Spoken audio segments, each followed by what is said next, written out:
I usually carry a screwdriver or a knife with me and go to the windows where there's lots of bushes around the house or where there's a fence. I can do this during the day when nobody's around. Sometimes I just kick in the front door or break the glass in the window beside the door. There's really little chance of being seen or heard. Sometimes a lot less than if I go creeping around the house looking for an easy way in. There's a high fence around the backyard and bushes around the windows. I guess that gave them the coverage they needed to break in. None of the neighbors could see or hear anything.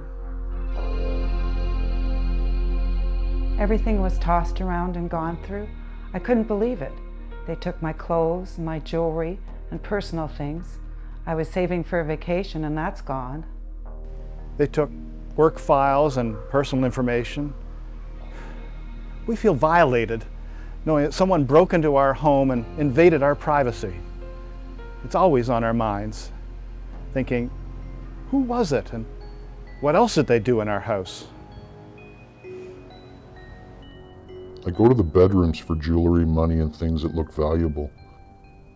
I go in closets, drawers, luggage, maybe papers and files, anywhere they hide stuff, and anything I can carry if I'm alone. The police officer told us that there was a possibility that this might happen, that they might come back. The first time they just went after the small stuff, jewelry, money, passports, things they could put in their pockets and go. But often they're connected, so sometimes they come back a second time for the big stuff. That's what happened the second time. They came for the big stuff.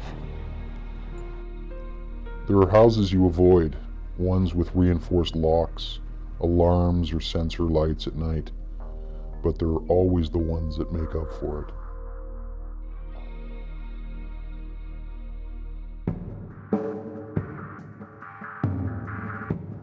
Many home robberies are committed during the day at homes that look unoccupied and have entry points that are accessible or hidden from plain view.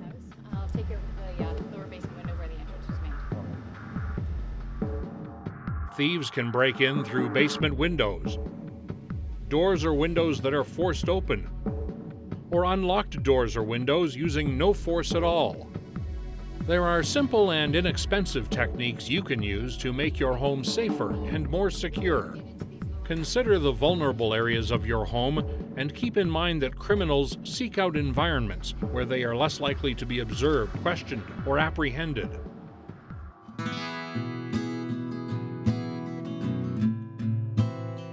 First, look at the exterior areas of your home. Shrubs and bushes should be cut back, and avoid planting any large privacy trees near the house, especially around doors and windows. Good sight lines to the doors and windows make it more likely that a suspicious activity will be noticed. If you're deciding on a fence for your yard, keep in mind that if you can't see out, others can't see in. Put away items in your yard or around the outside of your home that might be used to gain access to a window ledge or the roof.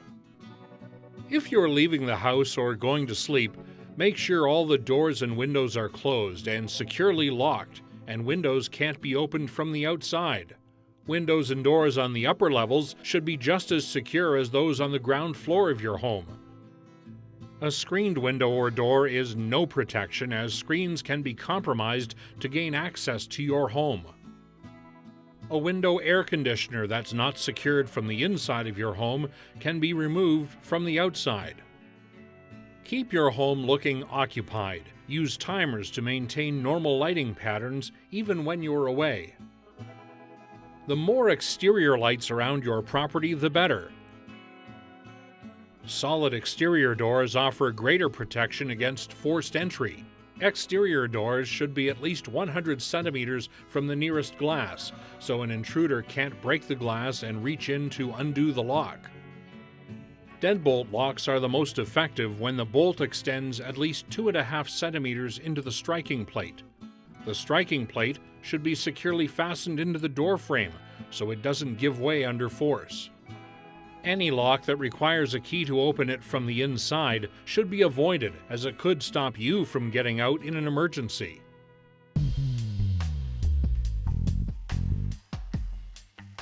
Sliding patio doors can be lifted out of the tracks for an easy entrance. A bracing bar or a piece of wood in the frame helps to prevent the door from being opened. Another security step is to drill a hole in the upper track and insert a screw that extends out into the runner and prevents the door from being lifted up and out of the tracks. Many newer windows have built-in security locks, but if your home has older windows, pinning allows you to secure the inner and outer window frames together by drilling a hole through the frames and inserting a small metal pin. This makes it difficult for someone to open the window from the outside. The pin must be easy to remove from the inside in case you need the window for an emergency exit. Security bars are a good deterrent for basement windows and can be locked from the inside. For apartment dwellers, keep entry doors, windows, and balcony doors locked when you're out. Make it a habit to close blinds and curtains at night. Alarm systems are a deterrent and can be very effective but should be considered in addition to your other security measures. Operation Identification is a national Mark Your Property program that encourages engraving valuable property with a personal identifying number, such as your driver's license or license plate number. The program includes window and door stickers that may help deter someone from targeting or selecting your property. Items that are easily identifiable are harder for criminals to sell.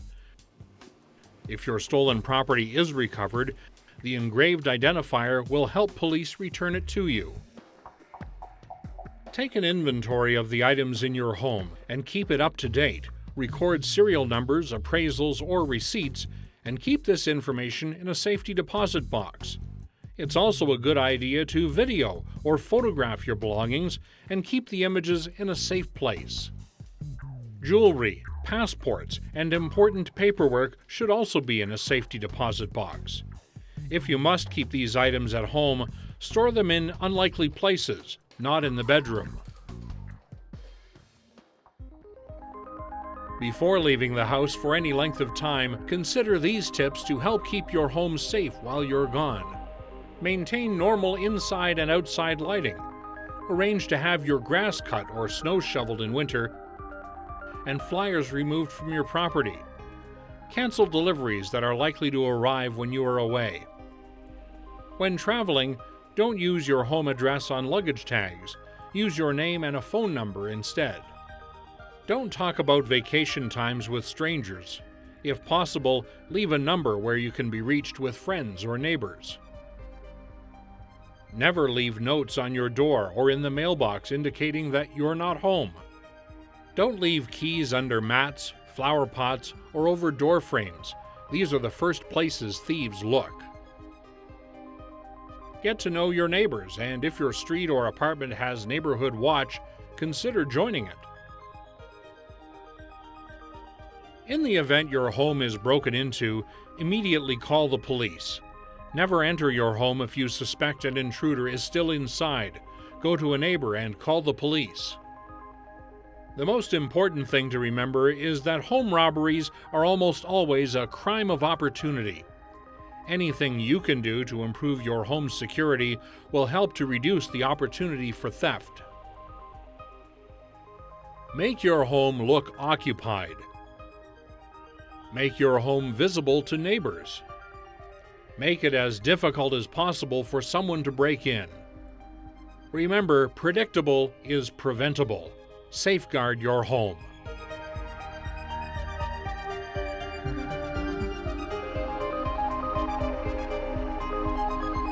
This video was made possible through a grant from the Ontario Ministry of Community Safety and Correctional Services. For more information on how you may help safeguard your property, please go to the Ontario Provincial Police Crime Prevention website at www.opp.ca. Please remember, predictable is preventable. Safeguard your property.